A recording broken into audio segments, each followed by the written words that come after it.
EA Sports FIFA franchise began in 1993 with its debut installment, FIFA International Soccer.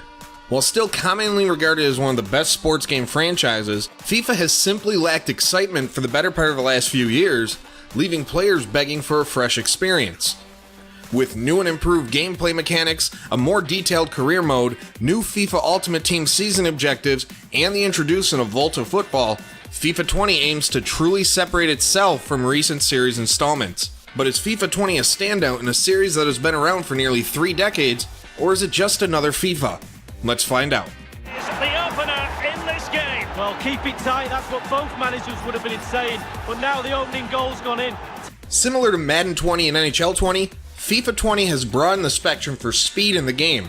Unlike FIFA 19, a player's pace will matter again in FIFA 20, whether it be away from the ball, dribbling the ball, breaks, and basically any other instance in which players are in motion. Another welcomed addition is Strafe Dribbling. By holding the LB/L1 button, you can better utilize a player's small area quickness and dribbling skill.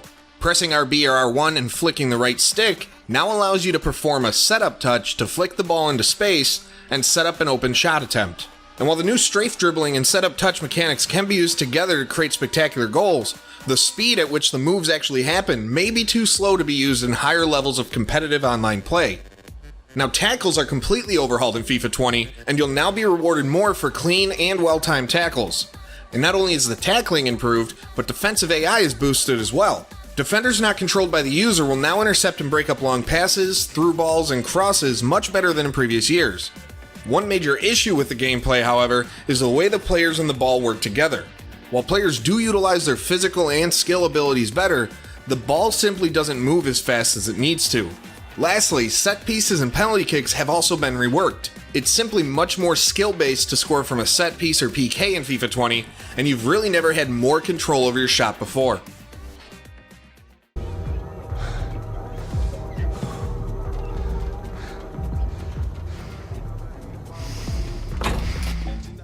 FIFA 20's biggest addition is the all-new VOLTA Football. Essentially a cross between the FIFA Street games of old and the Journey mode, VOLTA breathes new life into the FIFA series, something that's badly been needed for a number of years. Now, VOLTA loads into its own sector of the game, and it's immersive enough to have been a separate release itself. The fact that it was entirely included for the initial launch of FIFA 20 is a huge plus in my book. There are a number of ways to play VOLTA, both offline and online, whether it be Tour, League, and Story modes, and they're all types of campaign modes. In addition, you can play VOLTA via 3-on-3 rush with no goalkeepers, 4v4, 4v4 rush with no goalkeepers, 5v5, and futsal modes. Now, VOLTA Story and Tour modes are entirely against the CPU. Story mode begins with you creating a character that'll go on a journey from random pickup footballer to street football world champion. Tour mode will take you all across the globe as you'll travel to some of the world's most storied football cities and countries. Both of these modes do offer interesting cutscenes to watch, but luckily they can all be skipped if that's not your thing. With VOLTA eliminating the unsuccessful Journey mode, FIFA 20 doesn't offer any other new modes. That being said, there's still plenty to do and a vast array of ways to stay interested if you're playing the game. From online seasons to career mode to Ultimate Team, there's something for every type of gamer. Of the repeat modes from previous years, career mode has had the most improvements in FIFA 20. You now have more customization options for your manager, including the ability to create a female manager for the very first time. Managers also now have press conferences before and after matches, as well as text conversation interactions with players. These players' morale will be affected by a slew of factors both on and off the pitch.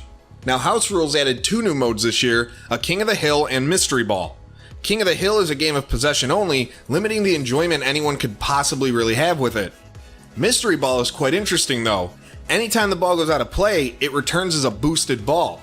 The mystery is which of the 5 boosts it has, whether it be passing, shooting, dribbling, or all boosts. These games are short, which is key for any mode, and between all the different modes in FIFA 20, Mystery Ball is by far the most fun for me.